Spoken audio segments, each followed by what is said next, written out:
নমস্কার। সাহিত্যের মণিমাণিক্যগুলি অনুষ্ঠানে গল্প বলার কথক ঠাকুর অডিও বুক ইউটিউব চ্যানেলে ধারাবাহিকভাবে শুনছেন আমাদের প্রাণের লেখক বিভূতিভূষণ বন্দ্যোপাধ্যায় রচিত রোমাঞ্চকর উপন্যাস চাঁদের পাহাড়। আজ শুনবেন তৃতীয় পর্ব।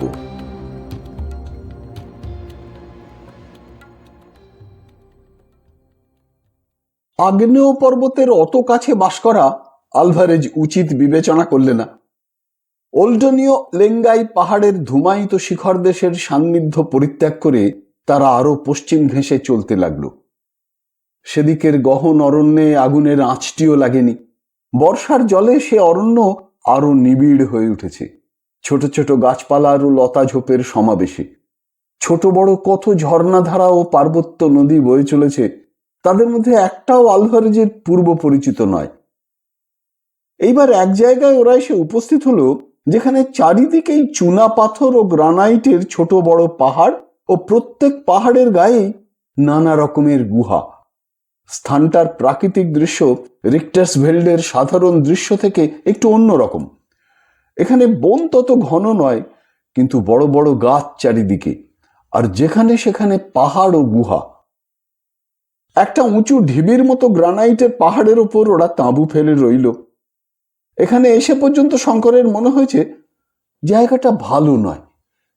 কি একটা অস্বস্তি, মনের মধ্যে কি একটা আসন্ন বিপদের আশঙ্কা, তা সে না পারে ভালো করে নিজে বুঝতে, না পারে আলভারেজকে বোঝাতে। একদিন আলভারেজ বলল, সব মিথ্যে শঙ্কর, আমরা এখনো বনের মধ্যে ঘুরছি।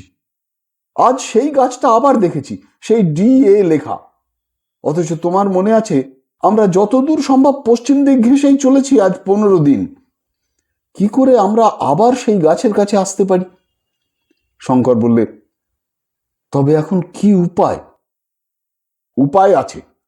আজ রাত্রে একটা বড় গাছের মাথায় উঠে নক্ষত্র দেখে দিক নির্ণয় করতে হবে।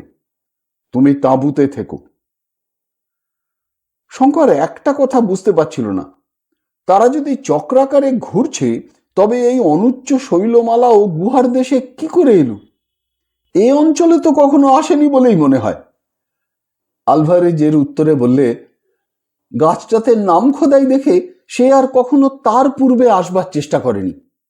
পূর্ব দিকে মাইল 2 এলেই এই স্থানটাতে ওরা পৌঁছত। সে রাত্রে শঙ্কর একা তাঁবুতে বসে বঙ্কিমচন্দ্রের রাজসিংহ পড়ছিল।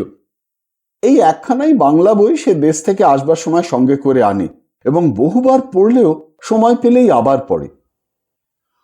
কত দূরে ভারতবর্ষ, তার মধ্যে চিতোর, মেওয়ার, মোগল রাজপুতের বিবাদ।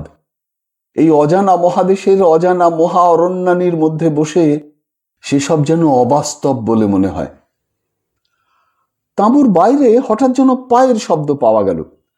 শঙ্কর প্রথমটা ভাবলে আলভারেজ গাছ থেকে নেমে ফিরে এসেছে বোধহয়, কিন্তু পরক্ষণেই তার মনে হলো এ মানুষের স্বাভাবিক পায়ের শব্দ নয়।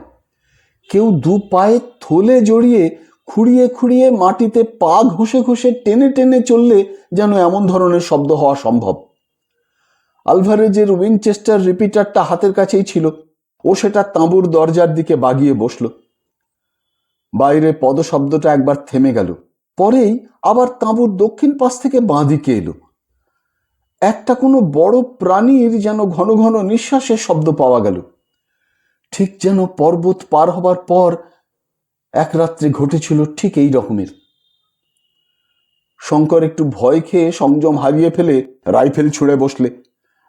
একবার, দুবার, সঙ্গে সঙ্গে মিনিট 2 পরে দূরের গাছের মাথা থেকে প্রত্যুত্তরে 2 বার রিভলভারের আওয়াজ পাওয়া গেল। আলভারেজ মনে ভেবেছে শঙ্করের কোনো বিপদ উপস্থিত, নতুবা রাত্রে খামোকা বন্দুক ছুড়বে কেন? বোধহয় সে তাড়াতাড়ি নেমে আসছে। এদিকে চারিদিক থেকে বন্দুকের আওয়াজে জানোয়ারটা বোধহয় পালিয়েছে, আর তার সাড়া শব্দ নেই।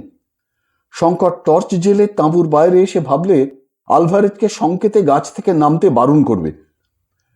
এমন সময় কিছু দূরে বনের মধ্যে হঠাৎ আবার 2 বার পিস্তলের আওয়াজ, এবং সেই সঙ্গে একটা অস্পষ্ট চিৎকার শুনতে পাওয়া গেল। শঙ্কর পিস্তলের আওয়াজ লক্ষ্য করে ছুটে গেল। কিছু দূর গিয়েই দেখলে বনের মধ্যে একটা বড় গাছের তলায় আলভারেজ শুয়ে।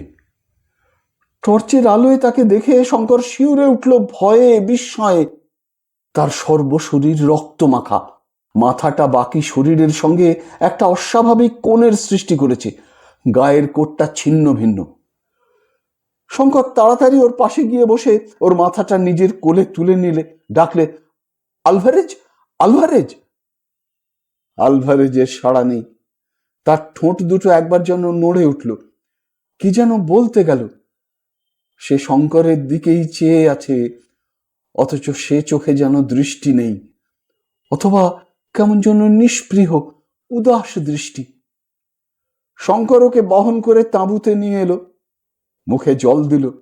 তারপর গায়ের কোটটা খুলতে গিয়ে দেখে গলার নিচে কাঁধের দিকে খানিকটা জায়গার মাংস কে যেন ছিঁড়ে নিয়েছে। সারা পিঠটার সেই অবস্থা। কোনো এক অসাধারণ বলশালী জন্তু তীক্ষ্ণধার নখে বা দন্তে পিঠখানা চিরে ফালা ফালা করেছে। পাশেই নরম মাটিতে কোনো জন্তুর পায়ের দাগ, 3টে মাত্র আঙুল সে পায়ে। সারা রাত্রি সেইভাবেই কাটল।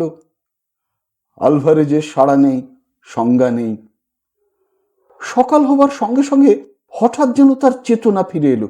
শঙ্করের দিকে বিস্ময়ের ও অচেনা দৃষ্টিতে চেয়ে দেখলে, যেন এর আগে সে কখনো শঙ্করকে দেখেনি। তারপরে আবার চোখ বুঝল। দুপুরের পর খুব সম্ভবত নিজের মাতৃভাষায় সব বকতে শুরু করলো। শঙ্কর এক বর্ণ বুঝতে পারলে না। বিকেলের দিকে সে হঠাৎ শঙ্করের দিকে চাইবার সঙ্গে সঙ্গে মনে হলো সে ওকে চিনতে পেরেছে। এইবার ইংরেজিতে বললে, শঙ্কর, এখনো বসে আছো? তাঁবু ওঠাও, চলো যাই। তারপর অপ্রকৃতিস্থের মতো নির্দেশহীন ভঙ্গিতে হাত তুলে বললে, রাজার ঐশ্বর্য লুকোনো রয়েছে ওই পাহাড়ের গুহার মধ্যে। তুমি দেখতে পাচ্ছ না, আমি দেখতে পাচ্ছি। চলো আমরা যাই, তাঁবু ওঠাও, দেরি করো না। এই আলভারেজের শেষ কথা। তারপর কতক্ষণ শঙ্কর স্তব্ধ হয়ে বসে রইল। সন্ধ্যা হলো। একটু একটু করে সমগ্র বনানী ঘন অন্ধকারে ডুবে গেল। শঙ্করের তখন চমক ভাঙল। সে তাড়াতাড়ি উঠে আগে আগুন জ্বালবে, তারপর 2টো রাইফেলের টোটা ভরে তাঁবুর দোরের দিকে বন্দুকের নল বাগিয়ে আলভারেজের মৃতদেহের পাশে একখানা শতরঞ্চির ওপর বসে রইল। তারপর সে রাত্রে আবার নামলো তেমনি ভীষণ বর্ষা। তাঁবুর কাপড় ফুঁড়ে জল পড়ে জিনিসপত্র ভিজে গেল। শঙ্কর তখন কিন্তু এমন হয়ে গিয়েছে যে তার কোনো দিকে দৃষ্টি নেই। এই কমাসে সে আলভারেজকে সত্যিই ভালোবেসেছিল। তার নির্ভীকতা, তার সংকল্পে অটলতা, তার পরিশ্রম করবার অসাধারণ শক্তি, তার বীরত্ব শঙ্করকে মুগ্ধ করেছিল।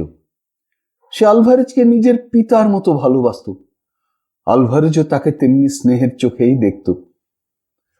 কিন্তু এসবের চেয়েও শঙ্করের মনে হচ্ছে বেশি যে আলভারেজ মারা গেল শেষকালে সেই অজ্ঞাত জানোয়ারটারই হাতে, ঠিক জিম কার্টারের মতোই। রাত্রি গভীর হওয়ার সঙ্গে সঙ্গে ক্রমে তার মন ভয়ে আকুল হয়ে উঠল। সম্মুখে ভীষণ অজানা মৃত্যুদূত, ঘোর রহস্যময় তার অস্তিত্ব। কখন সে আসবে, কখন বা যাবে, কেউ তার সন্ধান দিতে পারবে না। ঘুমে ঢুলে না পড়ে শঙ্কর মনের বলে জেগে বসে রইল সারা রাত। ওহ, সে কি ভীষণ রাত্রি! যতদিন বেঁচে থাকবে ততদিন এই রাত্রির কথা সে ভুলবে না। গাছে গাছে, ডালে ডালে, হাজার ধারায় বৃষ্টিপতনের শব্দে ও একটানা ঝড়ের শব্দে অরণ্যানীর অন্য সকল নৈশ শব্দকে আজ ডুবিয়ে দিয়েছে। পাহাড়ের ওপর বড় গাছ মড়মড় করে ভেঙে পড়ছে। এই ভয়ঙ্কর রাত্রিতে সে একা এই ভীষণ অরণ্যানীর মধ্যে। কালো গাছের গুঁড়িগুলো যেন প্রেতের মতো দেখাচ্ছে। অত বড় বৃষ্টিতেও জোনাকির ঝাঁক জ্বলছে। সম্মুখে বন্ধুর মৃতদেহ। ভয় পেলে চলবে না, সাহস আনতেই হবে মনে, নতুবা ভয়েই সে মারা যাবে। সাহস আনবার প্রাণপণ চেষ্টায় সে রাইফেল দুটির দিকে মনোযোগ নিবদ্ধ করলে। একটা উইনচেস্টার, অপরটি ম্যানলিকার, দুটোরই ম্যাগাজিনে টোটা ভর্তি। এমন কোন শরীরধারী জীব নেই যে এই দুই শক্তিশালী অতি ভয়ানক মারণাস্ত্রকে উপেক্ষা করে আজ রাত্রে অক্ষত দেহের তাঁবুতে ঢুকতে পারে। ভয় ও বিপদ মানুষকে সাহসী করে। শঙ্কর সারা রাত সজাগ পাহারা দিল। পরদিন সকালে আলভারেজের মৃতদেহ সে একটা বড় গাছের তলায় সমাধিস্থ করলে এবং দুখানা গাছের ডাল ক্রসের আকারে শক্ত লতা দিয়ে বেঁধে সমাধির ওপর তা পুঁতে দিলে। আলভারেজের কাগজপত্রের মধ্যে ওপর্টো খনি বিদ্যালয়ের একটা ডিপ্লোমা ছিল ওর নামে। তাদের শেষ পরীক্ষায় আলভারেজ সসম্মানে উত্তীর্ণ হয়েছে। ওর কথাবার্তায় অনেক সময় শঙ্করের সন্দেহ হতো যে সে নিতান্ত মূর্খ ভাগ্যান্বেষী ভবঘুরে নয়। লোকালয় থেকে বহু দূরে এই জনহীন গহন অরণ্যে ক্লান্ত আলভারেজের রত্নানুসন্ধান শেষ হলো। তার মতো লোকেরা রত্নের কাঙাল নয়, বিপদের নেশায় পথে পথে ঘুরে বেড়ানোই তাদের জীবনের পরম আনন্দ। কুবেরের ভাণ্ডারও তাকে এক জায়গায় চিরকাল আটকে রাখতে পারত না। দুঃসাহসিক ভবঘুরের উপযুক্ত সমাধি বটে। অরণ্যের বনস্পতি দল ছায়া দেবে সমাধির ওপর। সিংহ, গরিলা, হায়না সজাগ রাত্রি যাপন করবে, আর সবারই ওপরে সবাইকে ছাপিয়ে বিশাল রিক্টার্স ভেল্ট পর্বতমালা অদূরে দাঁড়িয়ে মেঘলোকে মাথা তুলে খাড়া পাহাড়া রাখবে চিরযুগ। সেদিন সে রাত্রিও কেটে গেল। শঙ্কর এখন দুঃসাহসে মরিয়া হয়ে উঠেছে। যদি তাকে প্রাণ নিয়ে ভীষণ অরণ্য থেকে উদ্ধার পেতে হয়, তবে তাকে ভয় পেলে চলবে না। দুদিন সে কোথাও না গিয়ে তাঁবুতে বসে মনস্থির করে ভাববার চেষ্টা করলে সে এখন কি করবে। হঠাৎ তার মনে হলো আলভারেজের সেই কথাটা, সলসবেরি, এখান থেকে পূর্ব দক্ষিণ কোণে আন্দাজ 500-600 মাইল। সলসবেরি, দক্ষিণ রোডেসিয়ার রাজধানী সলসবেরি। যে করেই হোক পৌঁছতেই হবে তাকে সলসবেরিতে। সে এখনো অনেকদিন বাঁচবে, তার জন্মকোষ্ঠীতে লেখা আছে। এ জায়গায় বেঘরে সে মরবে না। শঙ্কর ম্যাপগুলো খুব ভালো করে দেখলে। পর্তুগিজ গভর্নমেন্টের ফরেস্ট সার্ভের ম্যাপ, 1873 সালের রয়্যাল মেরিন সার্ভের তৈরি উপকূলের ম্যাপ, ভ্রমণকারী স্যার ফিলিপো ডি ফিলিপির ম্যাপ, এ বাদে আলভারেজের হাতে আঁকা ও জিম কার্টারের সইযুক্ত একখানা জীর্ণ বিবর্ণ খসড়া নকশা।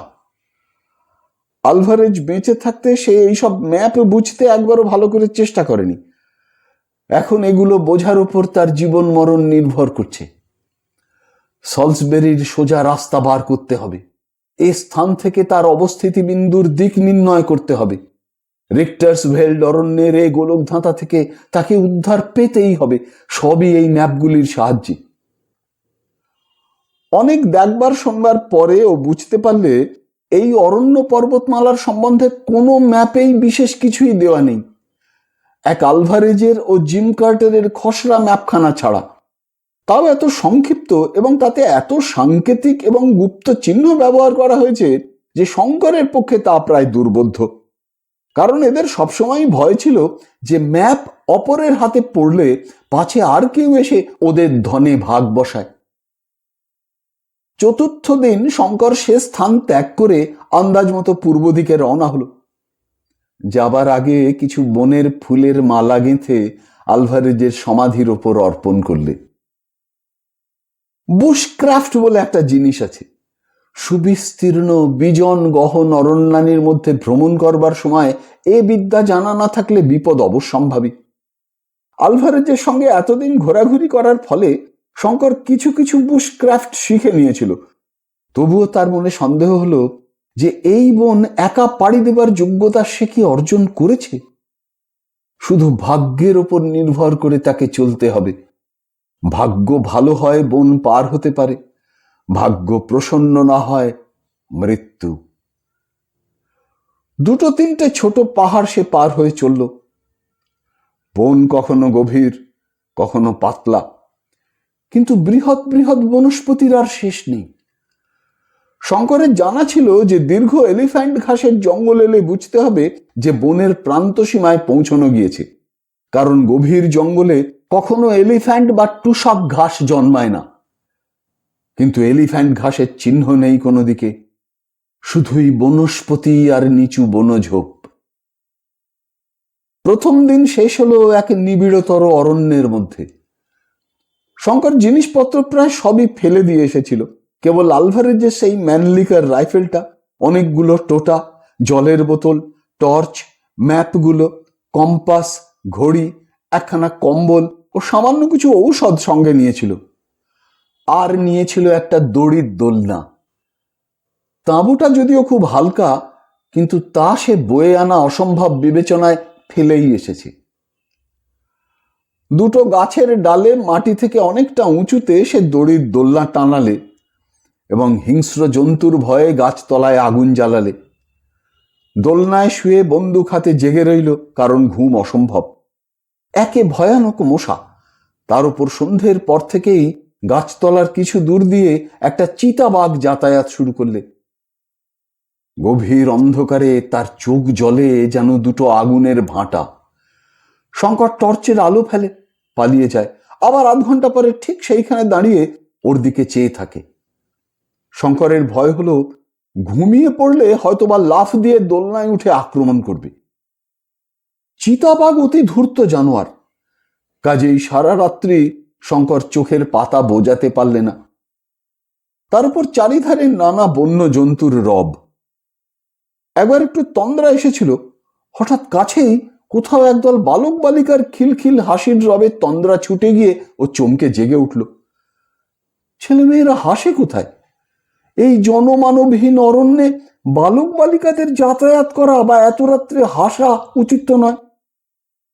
পরক্ষণেই তার মনে হলো এক জাতীয় বেবুনের ডাক ঠিক ছেলেপুলের হাসির মতো শোনায়। আলভারেজ একবার গল্প করেছিল বটে। প্রভাতে সে গাছ থেকে নেমে রওনা হলো। বৈমানিকেরা যাকে বলেন ফ্লাইং ব্লাইন্ড, সে এইভাবে বনের মধ্যে দিয়ে চলেছে, সম্পূর্ণ ভাগ্যের ওপর নির্ভর করে, দু চোখ বুঝে। এই দুদিন চলেই সে সম্পূর্ণভাবে দিগ্ভ্রান্ত হয়ে পড়েছে, আর তার উত্তর দক্ষিণ পূর্ব পশ্চিম জ্ঞান নেই।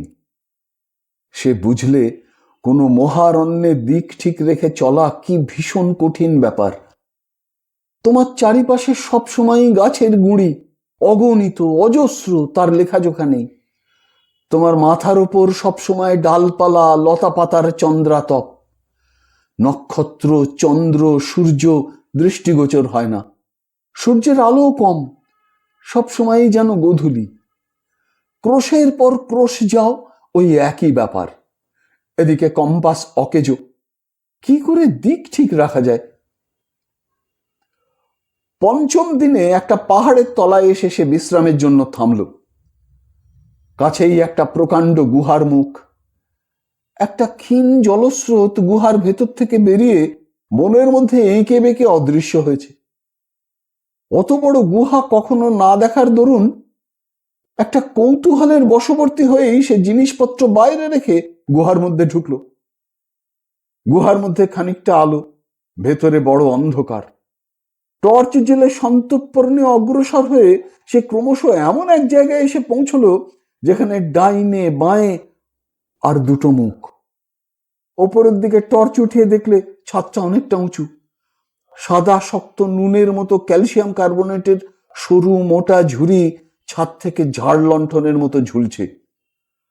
গুহার দেয়ালগুলো ভিজে, গা বেয়ে অনেক জায়গায় জল খুব ক্ষীণ ধারায় ঝরে পড়ছে। শঙ্কর ডাইনের গুহায় ঢুকল। সেটা ঢুকবার সময় সরু, কিন্তু ক্রমশ প্রশস্ত হয়ে গিয়েছে। পায়ে পাথর নয়, ভিজে মাটি। টর্চের আলোয় ওর মনে হলো গুহাটা ত্রিভুজ আকৃতি। ত্রিভুজের ভূমির এক কোণে আর একটা গুহামুখ। সেটা দিয়ে ঢুকে শঙ্কর দেখলে সে যেন দুধারে পাথরের উঁচু দেয়ালওয়ালা একটা সংকীর্ণ গলির মধ্যে এসেছে। গলিটা আঁকা বাঁকা, একবার ডাইনে একবার বাঁয়ে সাপের মতো এঁকে বেঁকে চলেছে। শঙ্কর অনেক দূর চলে গেল গলিটা ধরে। ঘন্টা দুই এতে কাটল। তারপর সে ভাবলো এবার ফেরা যাক। কিন্তু ফিরতে গিয়ে সে আর কিছুতেই সেই ত্রিভুজাকৃতি গুহাটা খুঁজে পেল না। কেন? এই তো সেই গুহা থেকেই এই সরু গুহাটা বেরিয়েছে। সরু গুহা তো শেষ হয়েই গেল, তবে সে ত্রিভুজ গুহাটা কই? অনেকক্ষণ খোঁজাখুঁজির পর শঙ্করের হঠাৎ কেমন আতঙ্ক উপস্থিত হলো। সে গুহার পথ হারিয়ে ফেলেনি তো? সর্বনাশ! সে বসে আতঙ্ক দূর করবার চেষ্টা করলে, ভাবলে না, ভয় পেলে তার চলবে না। স্থির বুদ্ধি ভিন্ন এই বিপদ থেকে উদ্ধারের উপায় নেই। মনে পড়ল আলভারেজ তাকে বলে দিয়েছিল অপরিচিত স্থানে বেশি দূর অগ্রসর হবার সময় পথের পাশে সে যেন কোনো চিহ্ন রেখে যায়, যাতে সে আবার সেই চিহ্ন ধরে ফিরতে পারে। এই উপদেশ সে ভুলে গিয়েছিল। এখন উপায়? টর্চের আলো জ্বালতে তার আর ভরসা হচ্ছে না। যদি ব্যাটারি ফুরিয়ে যায় তবে নিরুপায়। গুহার মধ্যে অন্ধকার সূচিভেদ্য। সেই দুর্নিরীক্ষ অন্ধকারে এক পা অগ্রসর হওয়া অসম্ভব। পথ খুঁজে বার করা তো দূরের কথা। সারাদিন কেটে গেল। ঘড়িতে সন্ধে 7টা। এদিকে টর্চের আলো রাঙা হয়ে আসছে ক্রমশ। ভীষণ গুমোট গরম গুহার মধ্যে, তাছাড়া পানীয় জল নেই। পাথরের দেওয়াল বেয়ে যে জল চুঁয়ে পড়ছে তার আস্বাদ কষা, খার, ঈষৎ লোনা। তার পরিমাণও বেশি নয়। জিভ দিয়ে চেটে খেতে হয় দেয়ালের গা থেকে। বাইরে অন্ধকার হয়েছে নিশ্চয়ই। 7:30 বাজল। 8টা, 9টা, 10টা, তখনও শঙ্কর পথ হাতড়াচ্ছে। টর্চের পুরনো ব্যাটারি জ্বলছে সমানে বেলা 3টে থেকে। এইবার সে এত ক্ষীণ হয়ে এসেছে যে শঙ্কর ভয়ে আরো উন্মাদের মতো হয়ে গেল। এই আলো যতক্ষণ, তার প্রাণের ভরসাও ততক্ষণ, নতুবা এই রৌরব নরকের মতো মহা অন্ধকারে পথ খুঁজে পাবার কোনো আশা নেই। স্বয়ং আলভারেজও পারত না। টর্চ নিভিয়ে ও চুপ করে একখানা পাথরের ওপর বসে রইল। এ থেকে উদ্ধার পাওয়া যেতেও পারত যদি আলো থাকতো, কিন্তু অন্ধকারে সে কি করে এখন? একবার ভাবলে রাত্রিটা কাটুক না, দেখা যাবে এখন। পরক্ষণেই মনে হলো তাতে আর কি সুবিধে হবে, এখানে দিন রাত্রি সমান। অন্ধকারেই সে দেওয়াল ধরে ধরে চলতে লাগলো। হায় হায়, কেন গুহায় ঢোকবার সময় দুটো নতুন ব্যাটারি সঙ্গে নেয়নি, অন্তত একটা দেশলাই। ঘড়ি হিসেবে সকাল হলো। গুহার চির অন্ধকারে আলো জ্বলল না। ক্ষুধা তৃষ্ণায় শরীর অবসন্ন হয়ে আসছে ওর। বোধহয় এই গুহার অন্ধকারে ওর সমাধি অদৃষ্টে লেখা আছে, দিনের আলো আর দেখতে হবে না। আলভারেজের বলি গ্রহণ করে আফ্রিকার রক্ত তৃষ্ণা মেটেনি, তাকেও চাই। 3 দিন 3 রাত্রি কেটে গেল। শঙ্কর জুতোর শুকতলা চিবিয়ে খেয়েছে। একটা আরশোলা কি ইঁদুর কি কাঁকড়া বিছে কোনো জীব নেই গুহার মধ্যে যে সে ধরে ধরে খায়। মাথা ক্রমশ অপ্রকৃতিস্থ হয়ে আসছে। তার জ্ঞান নেই সে কি করছে বা তার কি ঘটছে। কেবল এইটুকু মাত্র জ্ঞান রয়েছে যে তাকে এ গুহা থেকে যে করে হোক বেরোতেই হবে, দিনের আলোর মুখ দেখতেই হবে। তাই সে অবসন্ন নির্জীব দেহেও অন্ধকারে হাতড়ে হাতড়েই বেড়াচ্ছে। মরণের পূর্ব মুহূর্ত পর্যন্ত ওই রকমই হাতড়াবে সে। একবার সে অবসন্ন দেহে ঘুমিয়ে পড়ল। কতক্ষণ পরে সে জেগে উঠল তা সে জানে না। দিন রাত্রি ঘন্টা দণ্ড পল মুছে গিয়েছে এই ঘোর অন্ধকারে। হয়তোবা তার চোখ দৃষ্টিহীন হয়ে পড়েছে, কে জানে। ঘুমাবার পরে সে যেন একটু বল পেল। আবার উঠল, আবার চলল। আলভারেজের শিষ্য। নিশ্চেষ্টভাবে হাত পা কোলে করে বসে সে কখনোই মরবে না। সে পথ খুঁজবে, খুঁজবে যতক্ষণ বেঁচে আছে। আশ্চর্য, সেই নদীটাই বা কোথায় গেল? গুহার মধ্যে গোলক ধাঁধায় ঘোরবার সময়ে জলধারাকে সে কোথায় হারিয়ে ফেলেছে। নদী দেখতে পেলে হয়তো উদ্ধার পাওয়াও যেতে পারে, কারণ তার এক মুখ যেদিকেই থাক, একটা মুখ আছে গুহার বাইরে। কিন্তু নদী তো দূরের কথা, একটা অতি ক্ষীণ জলধারার সঙ্গেও আজ 3 দিন পরিচয় নেই। জল অভাবে শঙ্কর মরতে বসেছে। কষা লোনা বিস্বাদ জল চেটে চেটে তার জিভ ফুলে উঠেছে। তৃষ্ণা তাতে বেড়েছে ছাড়া কমেনি। পাথরের দেওয়াল হাতড়ে শঙ্কর খুঁজতে লাগলো ভিজে দেওয়ালের গায়ে কোথাও শ্যাওলা জন্মেছে কিনা, খেয়ে প্রাণ বাঁচাবে। না, তাও নেই। পাথরের দেওয়াল সর্বত্র অনাবৃত। মাঝে মাঝে ক্যালসিয়াম কার্বনেটের পাতলা সর পড়েছে। একটা ব্যাঙের ছাতা কি শ্যাওলা জাতীয় উদ্ভিদও নেই। সূর্যের আলোর অভাবে উদ্ভিদ এখানে বাঁচতে পারে না। আরো একদিন কেটে রাত এলো। এত ঘোরাঘুরি করেও কিছু সুবিধে হচ্ছে বলে তো বোধ হয় না। ওর মনে হতাশা ঘনিয়ে এসেছে। আরো সে কি চলবে? কতক্ষণ চলবে? এতে কোনো ফল নেই, এ চলার শেষ নেই। কোথায় সে চলেছে এই গাঢ় নিকষ কৃষ্ণ অন্ধকারে, এই ভয়ানক নিস্তব্ধতার মধ্যে? ওহ, কি ভয়ানক অন্ধকার, আর কি ভয়ানক নিস্তব্ধতা! পৃথিবী যেন মরে গিয়েছে। সৃষ্টি শেষের প্রলয়ে সোম সূর্য নিভে গিয়েছে। সেই মৃত পৃথিবীর জনহীন শব্দহীন সময়হীন শ্মশানে সেই একমাত্র প্রাণী যে বেঁচে আছে। আর বেশিক্ষণ এরকম থাকলে সে ঠিক পাগল হয়ে যাবে। শঙ্কর একটু ঘুমিয়ে পড়েছিল বোধহয়, কিংবা হয়তো অজ্ঞান হয়েই পড়ে থাকবে। মোটের উপর যখন আবার জ্ঞান ফিরে এলো তখন ঘড়িতে 12টা, সম্ভবত রাত 12টাই হবে। ও উঠে আবার চলতে শুরু করলে। এক জায়গায় তার সামনে একটা পাথরের দেওয়াল পড়ল। তার রাস্তা যেন আটকে রেখেছে। টর্চের রাঙা আলো একটিবার মাত্র জ্বালিয়ে সে দেখলে যে দেওয়াল ধরে সে এতক্ষণ যাচ্ছিল তারই সঙ্গে সমকোণ করে এ দেওয়ালটা আড়াআড়ি ভাবে তার পথ রোধ করে দাঁড়িয়ে। হঠাৎ সে কান খাড়া করলে। অন্ধকারের মধ্যে কোথায় যেন ক্ষীণ জলের শব্দ পাওয়া যাচ্ছে না? হ্যাঁ, ঠিক জলের শব্দই বটে। কুলু কুলু কুলু কুলু ঝর্ণাধারার শব্দ, যেন পাথরের নুড়ির ওপর দিয়ে মাঝে মাঝে বেঁধে জল বইছে কোথাও।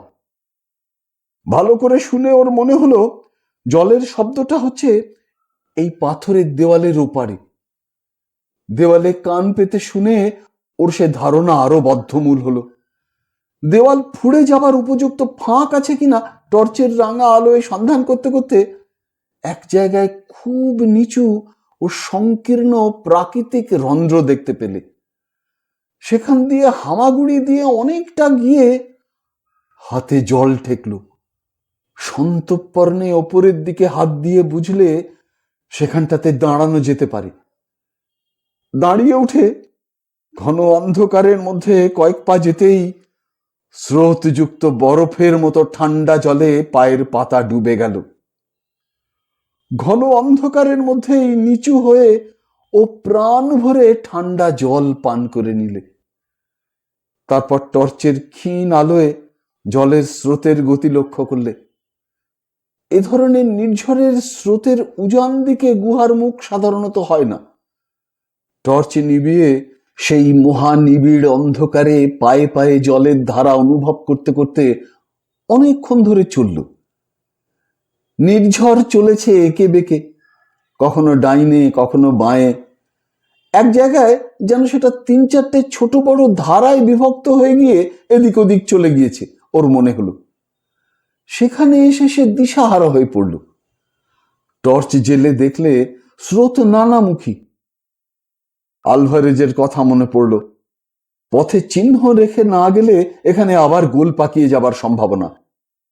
নিচু হয়ে চিহ্ন রেখে যাওয়ার উপযোগী কিছু খুঁজতে গিয়ে দেখলে স্বচ্ছ নির্মল জলধারায় এপারে ওপারে দুপারেই এক ধরনের পাথরের নুড়ি বিস্তর পড়ে আছে। সেই ধরনের পাথরের নুড়ির ওপর দিয়েও প্রধান জলধারা বয়ে চলেছে। অনেকগুলো নুড়ি পকেটে নিয়ে সে প্রত্যেক শাখাটা শেষ পর্যন্ত পরীক্ষা করবে ভেবে দুটো নুড়ি ধারার পাশে রাখতে রাখতে গেল। একটা স্রোত থেকে খানিক দূর গিয়ে আবার অনেকগুলো ফেকড়ি বেরিয়েছে। প্রত্যেক সংযোগস্থলে ও নুড়ি সাজিয়ে একটা এস অক্ষর তৈরি করে রাখলো। অনেকগুলো স্রোত শাখা আবার ঘুরে শঙ্কর যেদিক থেকে এসেছিল সেই দিকেই যেন ঘুরে গেল। পথে চিহ্ন না রেখে গিয়েই শঙ্করের মাথা গোলমাল হয়ে যাওয়ার জোগাড় হলো। একবার শঙ্করের পায়ে খুব ঠান্ডা কি ঠেকতেই সে আলো জেলে দেখলে জলের ধারে এক প্রকাণ্ডকায় অজগর পাইথন কুণ্ডলি পাকিয়ে আছে। পাইথন ওর স্পর্শে আলস্য পরিত্যাগ করে মাথাটা উঠিয়ে কড়ির দানার মতো চোখে চাইতেই টর্চের আলোয় দিশাহারা হয়ে গেল, নতুবা শঙ্করের প্রাণ সংশয় হয়ে উঠত। শঙ্কর জানে অজগর সর্প অতি ভয়ানক জন্তু। বাঘ সিংহের মুখ থেকেও হয়তো পরিত্রাণ পাওয়া যেতে পারে, অজগর সর্পের নাক পাশ থেকে উদ্ধার পাওয়া অসম্ভব। একটিবার লেজ ছুঁড়ে পা জড়িয়ে ধরলে আর দেখতে হতো না। এবার অন্ধকারে পথ চলতে ওর ভয়ানক ভয় করছিল। কি জানি আবার কোথায় কোন পাইথন সাপ কুণ্ডলি পাকিয়ে আছে। দুটো তিনটে স্রোত শাখা পরীক্ষা করে দেখবার পরে ও তার কৃত চিহ্নের সাহায্যে পুনরায় সংযোগস্থলে ফিরে এলো। প্রধান সংযোগস্থলে ও নুড়ি দিয়ে একটা ক্রুশ চিহ্ন রেখে গিয়েছিল। এবার ওরই মধ্যে যেটাকে প্রধান বলে মনে হলো সেটা ধরে চলতে গিয়ে দেখলে সেও সোজা মুখে যায়নি, তারও নানা ফেকড়ি বেরিয়েছে কিছু দূর গিয়েই। এক এক জায়গায় গুহার ছাদ এত নিচু হয়ে নেমে এসেছে যে কুঁজো হয়ে কোথাও বা মাজা দুমড়ে অশীতিপর বৃদ্ধের ভঙ্গিতে চলতে হয়। হঠাৎ এক জায়গায় টর্চ জ্বেলে সেই অতি ক্ষীণ আলোতেও শঙ্কর বুঝতে পারলে গুহাটা সেখানে ত্রিভুজ আকৃতি। সেই ত্রিভুজ গুহা যাকে খুঁজে বার করতে না পেরে মৃত্যুর দ্বার পর্যন্ত যেতে হয়েছিল। একটু পরেই দেখলে বহু দূরে যেন অন্ধকারের ফ্রেমে আটা কয়েকটি নক্ষত্র জ্বলছে। গুহার মুখ। এবার আর ভয় নেই, এ যাত্রার মতো সে বেঁচে গেল। শঙ্কর যখন বাইরে এসে দাঁড়ালো তখন রাত 3টে। সেখানটায় গাছপালা কিছু কম, মাথার উপর নক্ষত্র ভরা আকাশ দেখা যায়। রৌরবের মহা অন্ধকার থেকে বার হয়ে এসে রাত্রির নক্ষত্র আলোকিত স্বচ্ছ অন্ধকার তার কাছে দীপালোক খচিত নগর পথের মতো মনে হলো। প্রাণ ভরে সে ভগবানকে ধন্যবাদ দিলে এ অপ্রত্যাশিত মুক্তির জন্যে। ভোর হলো, সূর্যের আলো গাছের ডালে ডালে ফুটল। শঙ্কর ভাবলে অমঙ্গলজনক স্থানে আর একদণ্ড সে থাকবে না। পকেটে একখানা পাথরের নুড়ি তখনও ছিল, ফেলে না দিয়ে গুহার বিপদের স্মারক স্বরূপ সেখানে সে কাছে রেখে দিলে। পরদিন এলিফ্যান্ট ঘাস দেখা গেল বনের মধ্যে। সেদিনই সন্ধ্যার পূর্বে অরণ্য শেষ হয়ে খোলা জায়গা দেখা দিল। রাত্রে শঙ্কর অনেকক্ষণ বসে ম্যাপ দেখলে। সামনে যে মুক্ত প্রান্তরবৎ দেশ পড়ল, এখান থেকে সেটা প্রায় 300 মাইল বিস্তৃত, একেবারে জামবেশী নদীর তীর পর্যন্ত। এই 300 মাইলের খানিকটা পড়েছে বিখ্যাত কালাহারি মরুভূমির মধ্যে, প্রায় 175 মাইল। অতি ভীষণ জনমানবহীন, জলহীন, পথহীন মরুভূমি। মিলিটারি ম্যাপ থেকে আলভারেজ নোট করেছে যে এই অঞ্চলের উত্তর পূর্ব কোণ লক্ষ্য করে একটি বিশেষ পথ ধরে না গেলে মাঝামাঝি পার হতে যাওয়ার মানেই মৃত্যু।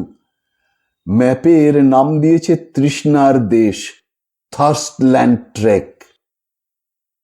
রোডেশিয়া পৌঁছতে পারলে যাওয়া অনেকটা সহজ হয়ে উঠবে, কারণ সেসব স্থানে মানুষ আছে।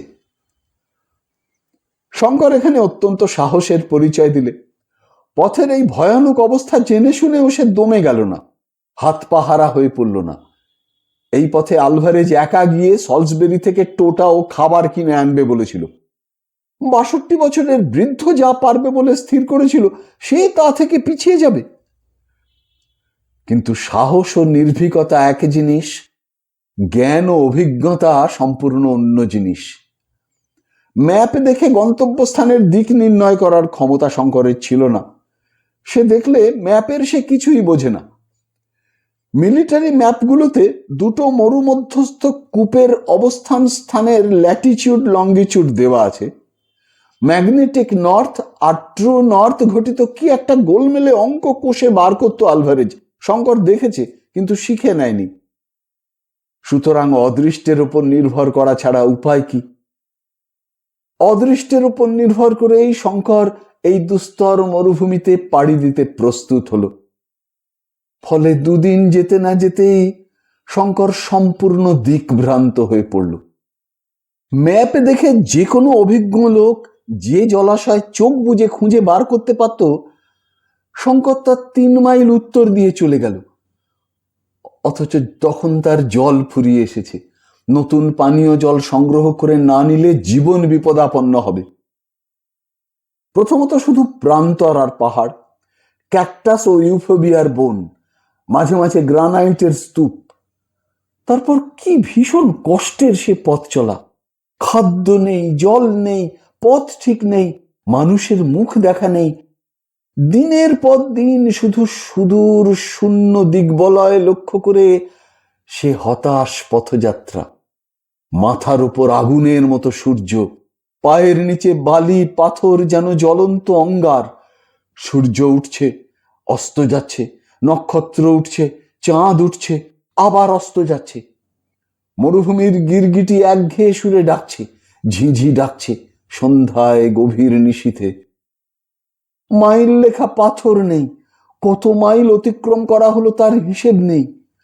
খাদ্য 2-1টা পাখি, কখনো বা মরুভূমির বুজার্ড শকুনি, যার মাংস জঠুর ও বিস্বাদ। এমনকি একদিন একটা পাহাড়ি বিষাক্ত কাঁকড়া বিছে, যার দংশনে মৃত্যু, তাও যেন পরম সুখাদ্য, মিললে মহা সৌভাগ্য। দুদিন ঘোর তৃষ্ণায় কষ্ট পাবার পরে পাহাড়ের ফাটলে একটা জলাশয় পাওয়া গেল। কিন্তু জলের চেহারা লাল, কতগুলো কি পোকা ভাসছে জলে। ডাঙায় একটা কি জন্তু মরে পচে ঢোল হয়ে আছে। সেই জলই আকণ্ঠ পান করে শঙ্কর প্রাণ বাঁচালে। দিনের পর দিন কাটছে, মাস গেল কি সপ্তাহ গেল কি বছর গেল, হিসেব নেই। শঙ্কর রোগা হয়ে গিয়েছে, শুকিয়ে কোথায় চলেছে তার কিছু ঠিক নেই। শুধু সামনের দিকে যেতে হবে এই সে জানে। সামনের দিকেই ভারতবর্ষ, বাংলাদেশ। তারপর পড়ল আসল মরু, কালাহারি মরুভূমির এক অংশ। দূর থেকে তার চেহারা দেখে শঙ্কর ভয়ে শিউরে উঠল। মানুষ কি করে পার হতে পারে এই অগ্নিদগ্ধ প্রান্তর? শুধুই বালির পাহাড়, তাম্রাভ কটা বালির সমুদ্র, ধুধু করে যেন জ্বলছে দুপুরের রোদে। মরুর কিনারায় প্রথম দিনেই ছায়ায় 127 ডিগ্রি উত্তাপ উঠল থার্মোমিটারে। ম্যাপে বারবার লিখে দিয়েছে, উত্তর পূর্ব কোণ ঘেঁষে ছাড়া কেউ এই মরুভূমি মাঝামাঝি পার হতে পারবে না, গেলেই মৃত্যু। কারণ সেখানে জল একদম নেই। জল যে উত্তর পূর্ব ধারে আছে তাও নয়, তবে 30 মাইল, 70 মাইল এবং 90 মাইল ব্যবধানে 3টি স্বাভাবিক উনুই আছে যাতে জল পাওয়া যায়। ওই উনুইগুলো প্রায় পাহাড়ের ফাটলে, খুঁজে বার করা বড়ই কঠিন। এই জন্যই মিলিটারি ম্যাপে ওদের অবস্থান স্থানের অক্ষ ও দ্রাঘিমা দেওয়া আছে। শঙ্কর ভাবলে ওসব বার করতে পারবো না। সেক্সটান্ট আছে, নক্ষত্রের চার্ট আছে, কিন্তু তাদের ব্যবহার সে জানে না। যা হয় হবে, ভগবান ভরসা। তবে যতদূর সম্ভব উত্তর পূর্ব কোণ ঘেঁষে যাবার চেষ্টা সে করলে।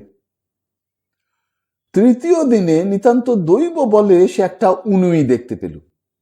জল কাদা গোলা, আগুনের মতো গরম, কিন্তু তাই তখন অমৃতের মতো দুর্লভ।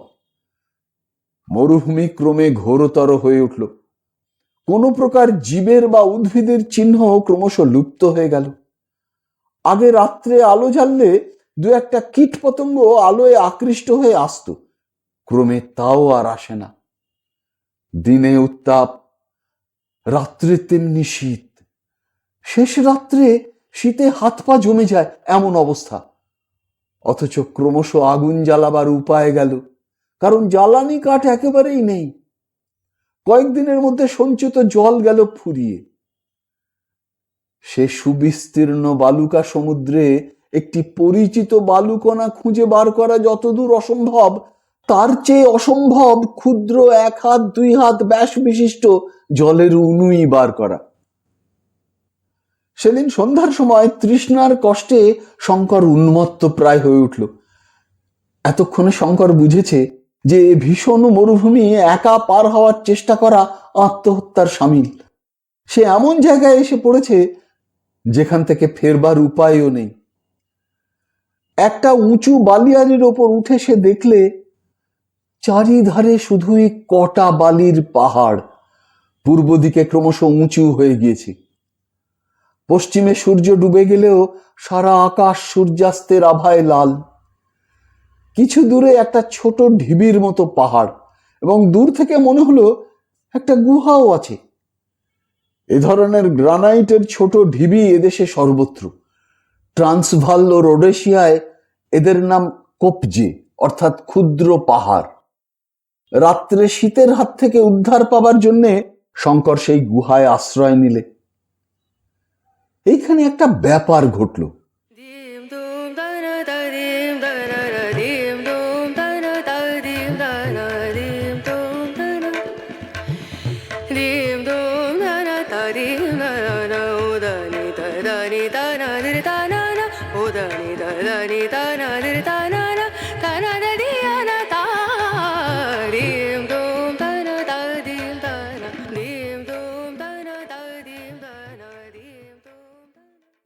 শুনলেন বিভূতিভূষণ বন্দ্যোপাধ্যায় রচিত রোমাঞ্চকর উপন্যাস চাঁদের পাহাড়, 3য় পর্ব।